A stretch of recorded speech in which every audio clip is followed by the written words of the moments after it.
Guess like you don't stay here. The manager's words cut through the lobby like a whip, loud enough for every head to turn. Conversations froze. Even the sound of rolling luggage stopped. Marcus blinked, caught between disbelief and rage. "Excuse me?" His voice stayed calm, steady, but inside his chest, his heart thundered. The manager sneered, stepping closer as if Marcus had offended the very walls of the hotel. "You heard me." "This isn't the kind of place for you." His pause spoke volumes. The venom in his tone said the rest. A family at the front desk gasped. A woman whispering to her husband, "Did he really just say that out loud?" Marcus tightened his grip on his ID and reservation slip. He had every right to be there. He had worked for this trip, earned this stay, but the weight of dozens of eyes pressed against him, each stare like a judgment. "Check the reservation again," Marcus said firmly, refusing to lower his gaze. The manager smirked, snatching the papers from his hand with exaggerated contempt. "Wasting my time!" His voice rose louder, deliberately humiliating. "I told you people like you don't belong here." And just like that, the air in the lobby turned poisonous. But the humiliation was only beginning.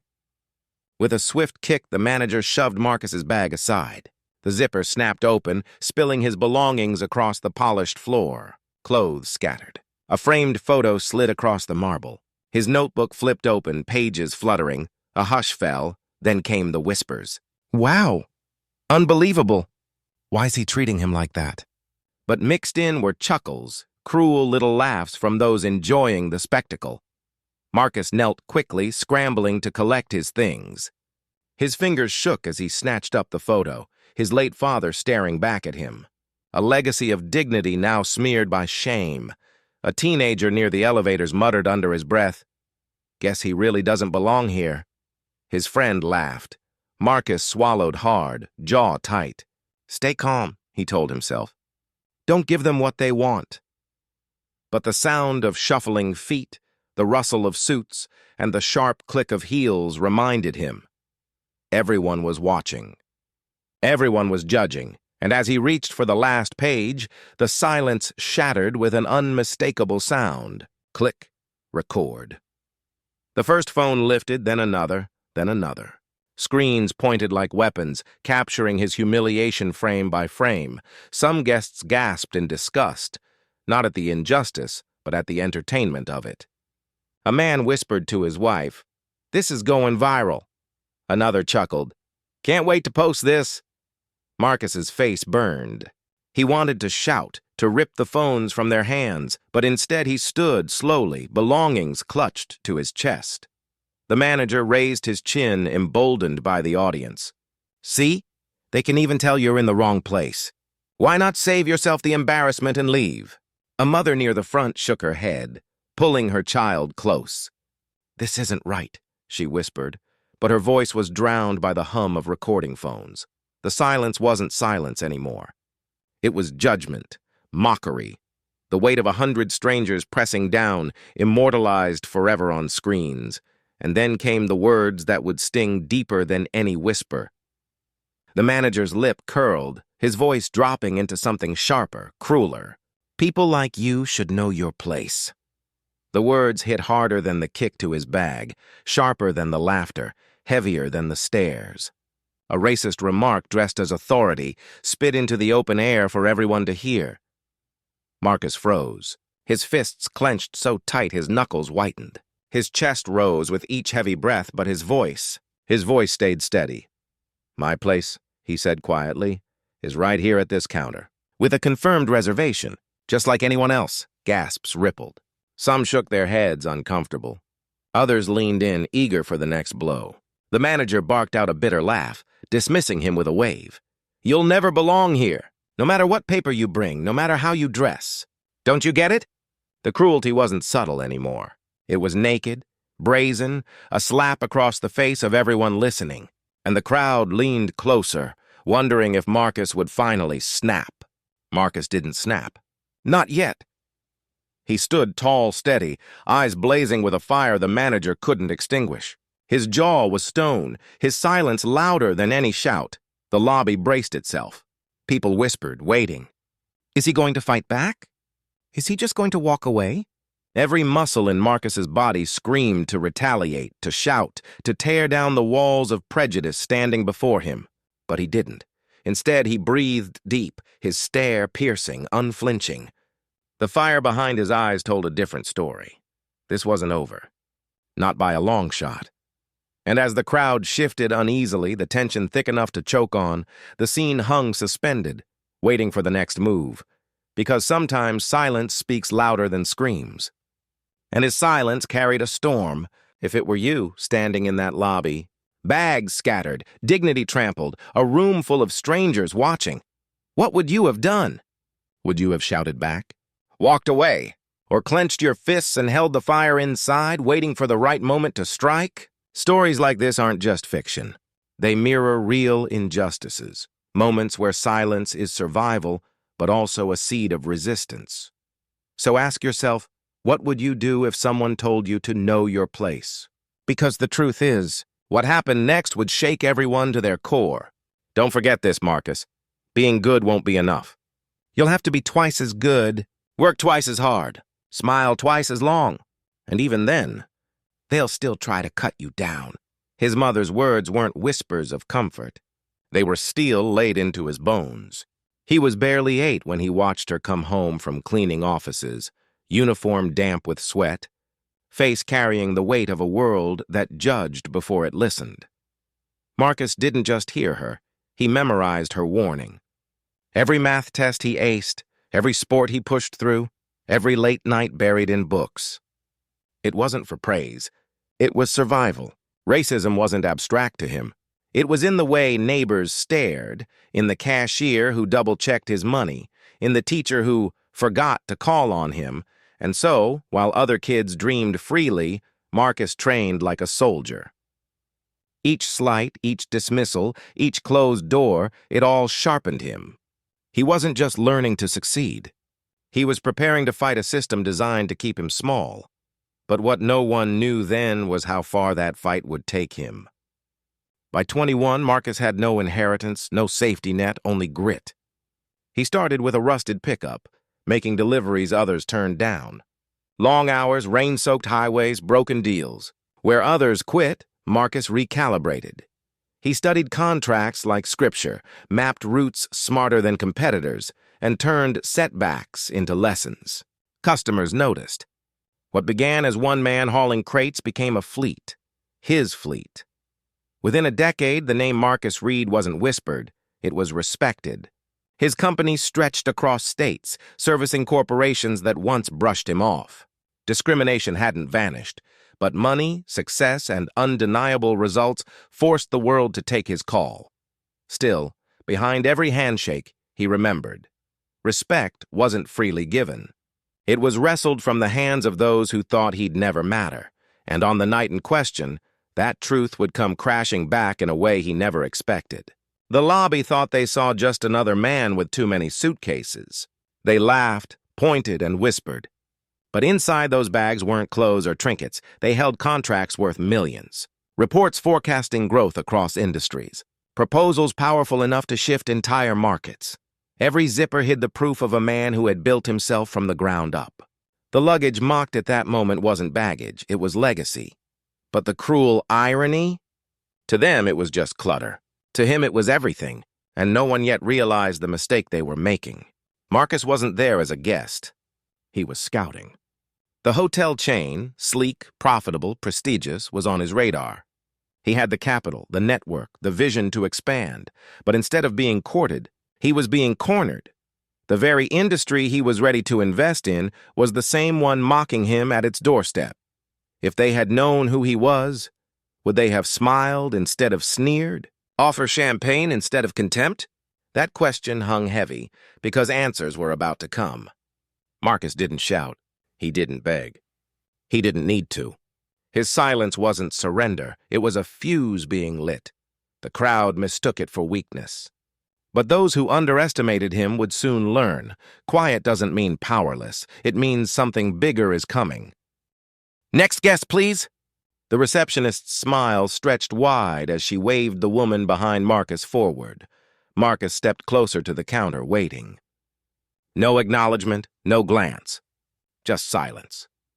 The woman breezed past him, handed over her card, and received a polished greeting. "Welcome to our hotel, ma'am. We're so glad you chose us." Marcus cleared his throat. "Excuse me, I was standing here." The receptionist didn't flinch. She shuffled papers, avoided his eyes, then, louder this time, "Next guest, please." The man behind Marcus brushed past, muttering, "Some people don't know how this works." Heat rose in Marcus's chest, but he stayed rooted. He wasn't invisible, though they treated him like a shadow. Each fake smile she gave others was a dagger of dismissal aimed at him. And still, he waited, because walking away wasn't surrender. Not yet, but the disrespect was just beginning. At last, the manager appeared. His tone sliced through the lobby. "Sir, can I help you?" The "sir" wasn't respectful. It was razor-thin courtesy wrapped in disdain. Every syllable carried a message. "You don't belong here." Marcus answered evenly, "Yes, I'd like to check in." "Reservation under Reed." The manager's brows arched, eyes scanning Marcus as if measuring his worth. Reed, you say? And you're certain you booked this hotel?" The words weren't questions. They were accusations. Marcus felt the lobby shrink, every ear tuned in. His chest tightened, not from doubt, but from the weight of being belittled where others were welcomed. He handed over his ID without a word, jaw locked. The manager smirked faintly, tapping the card against the desk. "Let's see if we can accommodate you." But the poison was already in the air. Marcus moved toward the lounge, but something trailed him. Heavy, measured steps, a security guard. Each time Marcus shifted left, the guard shifted too. When he paused, the guard pretended to check his radio. When Marcus sat, the guard leaned against a column, gaze fixed. It wasn't safety, it was surveillance. Marcus could feel it on his skin, like a spotlight. He wasn't a guest. He was a suspect on trial without a crime. Other travelers laughed freely, scrolling their phones, sipping drinks. Marcus couldn't breathe without it being monitored. He clenched his hands, steadying himself. This wasn't paranoia. This was patterned, choreographed. A ritual of quiet intimidation he knew too well. But the humiliation hadn't peaked yet. Not even close. The words weren't meant for him to hear. But they reached him anyway. Two staff members huddled behind the desk, voices low, yet sharp enough to pierce. Maybe he wandered into the wrong place. Yeah, or he probably can't afford it. "Did you see those bags?" Laughter, quick and cruel, followed. Marcus's throat tightened. The lobby's hum muted. Each syllable replayed in his head like static he couldn't switch off. He had contracts worth millions in those bags. Yet here he was, reduced to a stereotype in whispers that burned hotter than shouts. Marcus turned slightly, eyes locking on them. Their laughter faltered, but not their smirks. The cut wasn't just deep. It was intentional. And it would not be forgotten. Marcus left the counter without a scene. He could have unleashed his fury, demanded justice then and there, but he chose silence. Not surrender, strategy. A smaller chain hotel down the street took his card without question, handing him keys with warmth the other lacked. He smiled back, but it was hollow. The sting of racism lingered. The subtle slights, the mocking whispers, the security shadow. They weren't accidents. They orchestrated humiliation. As Marcus lay his bags down in the modest room, one truth settled in his chest. This wasn't over. They thought they'd dismissed him. But all they'd done was light a fuse, and soon the fire would burn where they least expected. "You're not on the list." The manager's voice thundered across the lobby, loud enough to hush casual conversations mid-sentence. Heads turned. Fingers froze on phone screens. Marcus took a steady breath. "I booked online.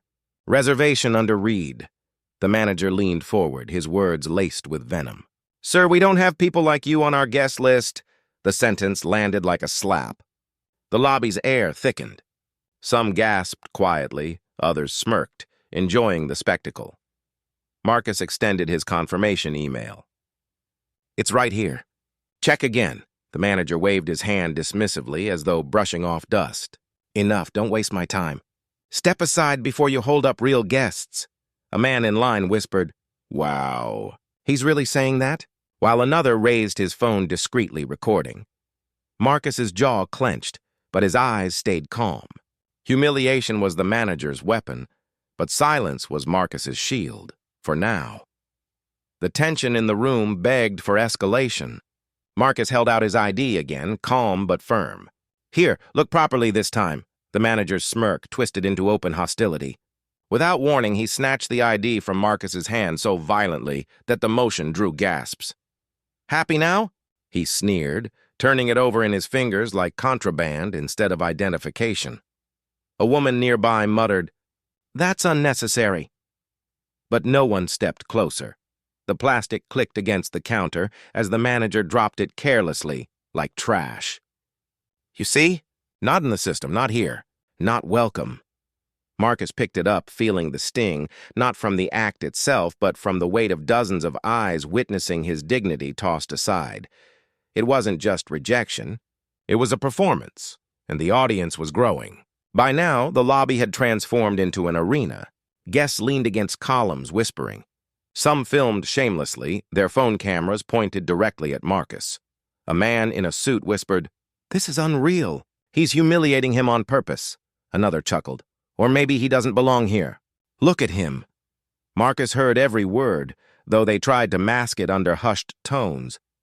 The manager spread his arms dramatically, voice echoing, "See, ladies and gentlemen, sometimes people think they're entitled to spaces that clearly aren't for them." Laughter flickered through the crowd. Cruel and sharp, Marcus's chest burned. He wasn't just a man being denied service. He had become a spectacle, entertainment for strangers. Every recording phone, every whisper was another dagger. But he stood still, refusing to give them the explosion they wanted. Not yet. Then came the breaking point. The manager glanced down at Marcus's leather bag by the counter. With deliberate contempt, he nudged it with his shoe. Hard. The bag toppled. Papers slid across the polished floor. Contracts, reports, files, all scattered like worthless scraps. Gasps rippled through the crowd. Marcus bent quickly, gathering his belongings, but the manager chuckled. "Careful there. Don't make a mess in my lobby." A child's laughter imitated the adults, though the sound was more painful than cruel. Guests whispered. Phones zoomed in, capturing his humiliation from every angle. Marcus's hands trembled, not from weakness, but from rage caged inside his chest. His private world, his hard-earned work, had been kicked open for strangers to trample. The manager stepped back smugly. "Bag matches the man. Doesn't belong here." And just like that, his pride was on public trial. But one small voice would cut through the cruelty. A little girl tugged at her mother's sleeve, her voice innocent but piercing. "Mom, why is everyone being so mean to him?" The question sliced deeper than any insult. The lobby fell into stunned silence, her words echoing louder than the manager's tirade. The mother pulled her close, whispering nervously, "Don't ask that here." But it was too late. The child's honesty shattered the thin veil the crowd had been hiding behind. Phones lowered. Smirks faded. A few shifted uncomfortably, shame creeping into their faces. Marcus lifted his head, his eyes meeting the girl's. For the first time in the storm of humiliation, there was truth.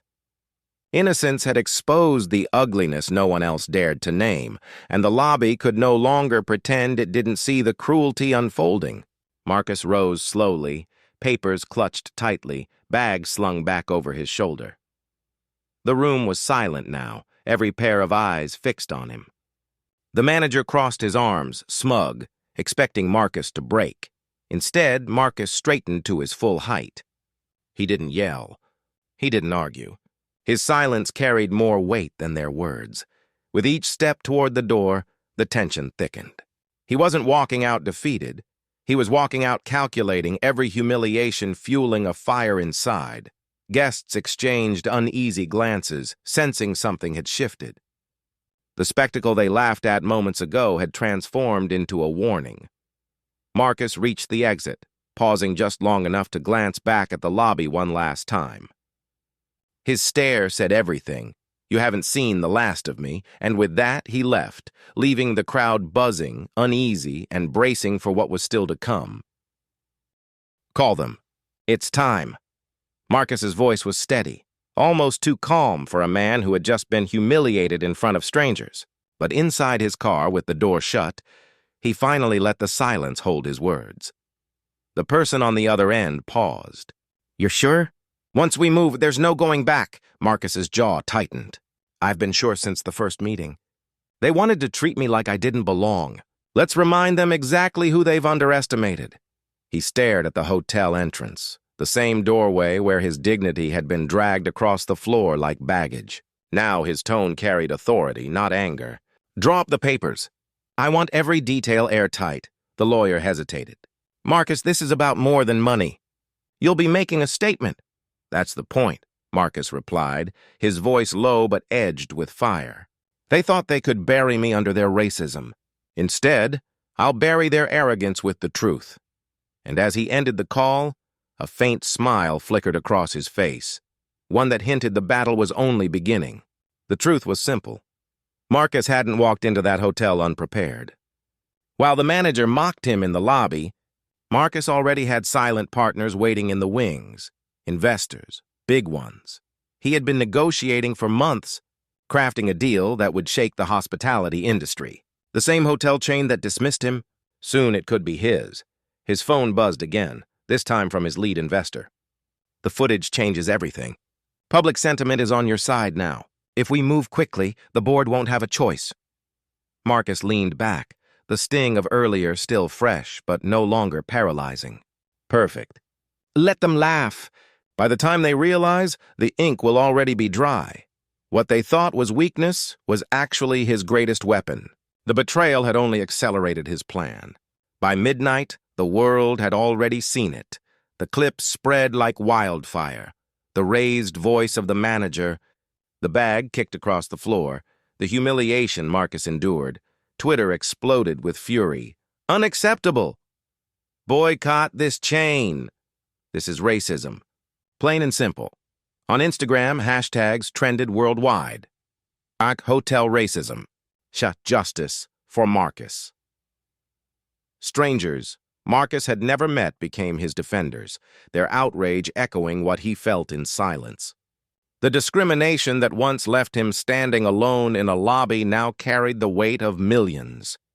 The hotel's PR team scrambled, releasing vague apologies that only fanned the flames. Comment sections ripped them apart. "We don't want excuses. We want accountability." Marcus watched the numbers climb on his phone, his humiliation transforming into momentum. And in that moment he realized what was meant to break him might just rewrite the rules of power.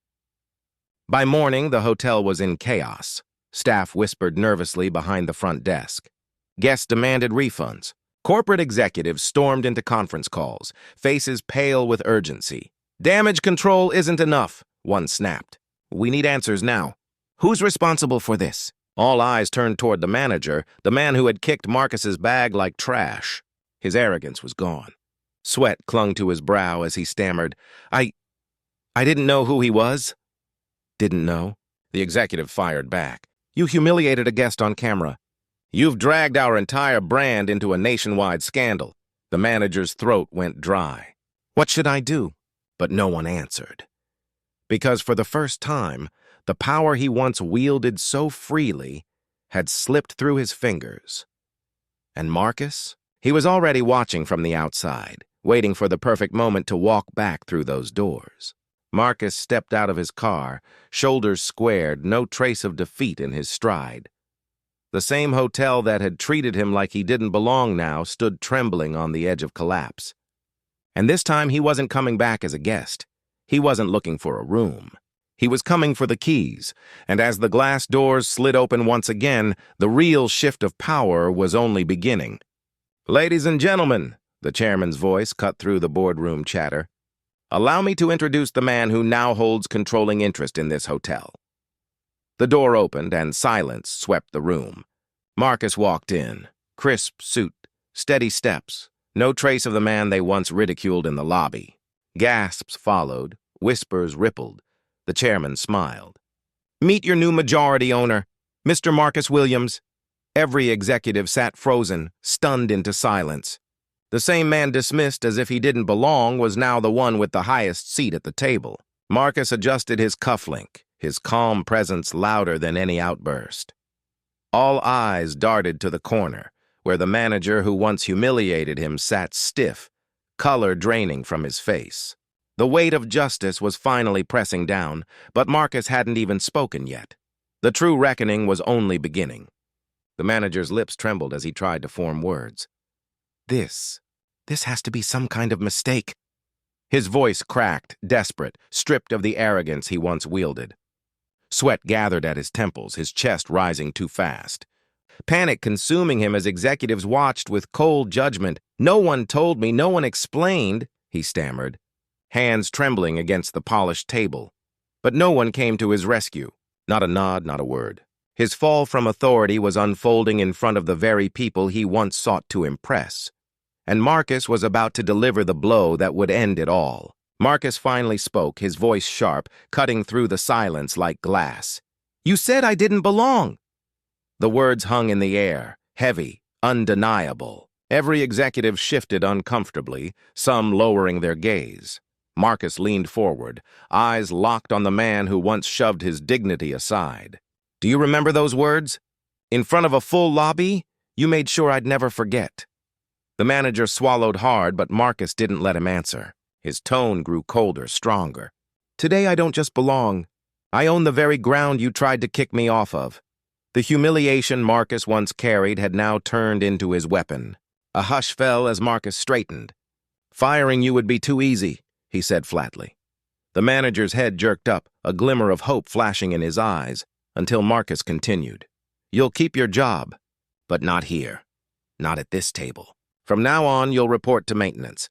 The janitorial staff could use an extra hand." Gasps filled the room. The ultimate reversal, once the man who demeaned others, now relegated to cleaning floors. It wasn't cruelty. It was justice delivered with precision. Applause broke out, slow at first, then rising until the entire boardroom echoed with it. Executives who once looked down on Marcus now rose to their feet. Marcus lifted a hand, silencing the room. His voice carried not just triumph, but a lesson. Never underestimate the man with the bags, because sometimes the one you try to break is the one who comes back owning everything. The words landed like thunder, sealing his victory. And somewhere deep inside that applause, every listener knew this story was far from over. "What would you have done?" The voice is steady, almost haunting. "If it were you standing in that lobby, humiliated, dismissed, stripped of dignity in front of strangers, would you have walked away in silence? Or would you have fought back?" The pause lingers heavy. This isn't just Marcus's story. It's the story of countless men and women who faced racism, discrimination, and injustice in plain sight. Some remain silent because silence feels safer. But others, like Marcus, choose to rise. So ask yourself, if this happened to you, what would your next move be? The question refuses to let go. Respect is not a privilege. It is not a favor. It is a right, and no paycheck, no title, no color of skin should ever determine who deserves it. The narrator's voice tightens, charged with conviction. This story is bigger than one man and one hotel. It's about standing together. Share it, spread it, let the world hear it. Because every view, every share, every voice raised against discrimination is another step toward change. Dignity is priceless, and silence costs too much. The urgency is undeniable. Your voice matters. Not tomorrow, not someday, right now. Drop your thoughts in the comments. Hit like if this story moved you, and subscribe to be part of this movement. This isn't just content, it's a stand against injustice. And together we make it louder. The invitation feels less like a request, more like a rallying cry. Marcus's words echo one last time. Never underestimate the man with the bags. The silence after is deafening.